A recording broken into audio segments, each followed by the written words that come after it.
Morning everybody, just a quick one. Here's a little bit of a DIY project that I just did. So a couple of versions. This one I'm actually giving to my class that I'm teaching today. Those that don't know, I've spent over 25 years as a yoga instructor. I do not agree with everything within the theory, if you like, especially with this spiritual matters, that sort of thing. A lot of it's a version of original pagan values and tradition, which are always first and foremost in my life. But one of the things I've always recognized and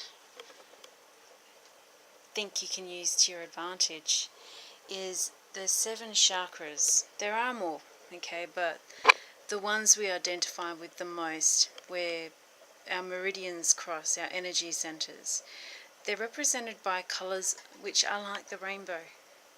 And to me, that is the Old Norse representation of Shah, you are not helping. Yes, you. I lost my track of thought. Rainbow. Okay, so the veil between the spirit world and the physical world. So when you have a balance with all your chakras, you are more likely to be able to step over that threshold and back at will, and to work with both and draw upon both.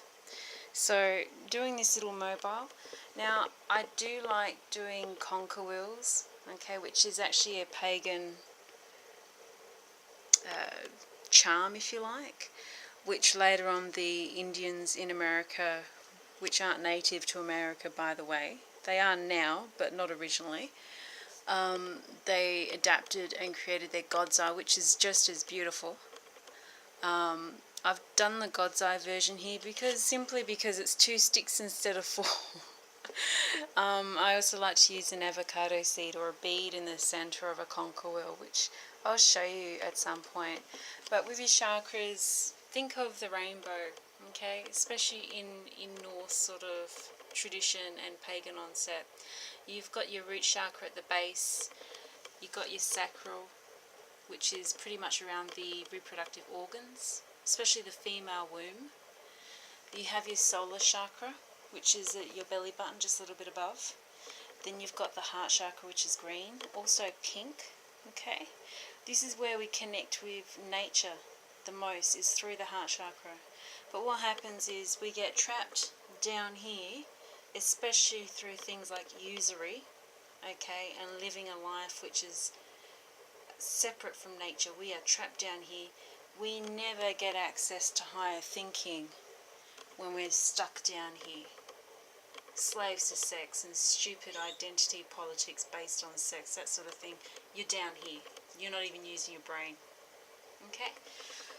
Go back up to the heart. Above that is your aqua. Think of your even teal, green blues around the throat. This is why we wear sometimes turquoise around our throat, to help with speech and thought. Okay? Got a public thing to do. Speaking publicly, using that colour also helps symbolise that wheel of light, that energy centre around your throat. When you get into martial arts as well, we do manipulate and target meridians and cross points. That's the other part of my life, which is funny when you think about it, because a yoga instructor, Pilates instructor, and also a martial artist. I'm a pagan and a heathen. You cross my path, I will smack you in the face, and then I'll have a cup of tea. I'll have no guilt about it. Okay? That's being honourable, not a pansy. Okay? Back to the chakras. You have your third eye, which is between your eyebrows. So it's seeing without seeing. You close your eyes and open up awareness to what's going on around you. What can you feel? This is your third eye. Animals tend to work with this third eye. They can't communicate as well as what we can, that sort of thing, that we know of. they tend to work with this. I know for a fact that goldfish are very good at this because they have the same sort of sensories that dolphins have. They can see 25 more levels in the naked human eye. That's a goldfish. They can literally see you blow. They can see the air coming out your mouth. It's crazy. Last of all, the 7th chakra, which is the crown. Fitting word. This is where the light comes in through the head. I would also argue that when you have a good balance and understanding and strong foothold of your root chakra, that you remain grounded to the earth. When this is sick, you have all footing is lost. But through the top, your crown chakra, it's also represented by ultraviolet colours, white. Okay, I like purple. It's funny because purple is a colour of royalty as well, which people tend to associate with the crown. It's bizarre when you go through symbology and you go through history of different cultures, how the same thing is repeated over and over again. All this is based on original pagan tradition. The rainbow, the between world, which for those who like fairy magic and fae lore would know quite well. Irish leprechauns, all that sort of thing. Rainbows. So think of your chakra system as a physical representation of the rainbow. Not gay pride, but the veil between worlds. And use it as a doorway. Having this up in an area where you meditate, where you stretch, where you contemplate, is a physical reminder. You can literally go from colour to colour, go in, feel where there's blocks, and mentally remove them. So that's it for today.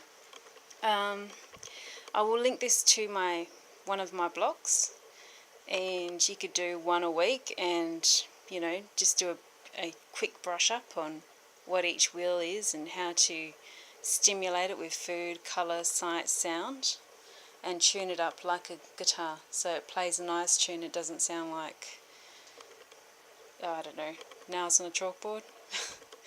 That vibration, you'll actually feel it. Anyway, I've got to get ready to go teach class. This will be for my class members, and I've, just tied it up from the back. What I'm going to do is a version for myself, and with this one I'm actually thinking of putting a bead in between the two joins and probably putting a bit of glue on. I'm not sure. We'll see. Might just do the same thing. But anyway, have a good one. Blessed be. Get your hands dirty. Reconnect to nature. And I hope you have an empowered day. See ya.